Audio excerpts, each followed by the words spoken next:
"Get out of my house," her father said when she ended up expecting at 19. 20 years later, he froze when he came face to face with General Morgan when I was 19. My father's voice echoed through the hallway like a verdict. "Get out of my house," he said, his face cold as stone. "You made your bed, now lie in it." I stood there on the porch trembling, clutching a small duffel bag that held everything I owned. My breath came out in white clouds against the November air. Inside the house, I could hear my mother crying quietly, but she didn't come out. My brother stood near the door, arms crossed, a cruel smirk on his face as if my pain proved something he'd always wanted to believe.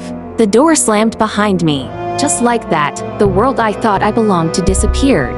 The night smelled of wet leaves and smoke from distant chimneys. My coat wouldn't zip all the way, and my hands shook so badly I could barely keep hold of the strap on my bag.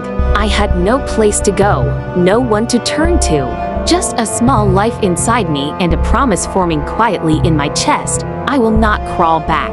I found work cleaning offices, bussing tables, anything that would keep the lights on. My hands cracked from bleach, my feet ached from double shifts, but each morning I told myself keep walking. When I wasn't working, I studied. When I wasn't studying, I held my baby girl and whispered that someday we'd have a home no one could take from us. Years passed. The girl they'd cast out became a woman with a uniform, a title, and a name the whole town would one day respect: General Morgan. And then, one December morning 20 years later, the crunch of tires on gravel pulled me back to that same cold porch I once left behind. The SUV door opened. My father stepped out, older, smaller, the pride that once burned in his eyes now replaced by something else. Albert, my gatekeeper, straightened his coat, looked at him, and asked, "Are you here to see General Morgan?" What happened next turned that frozen silence into something no one in that yard would ever forget.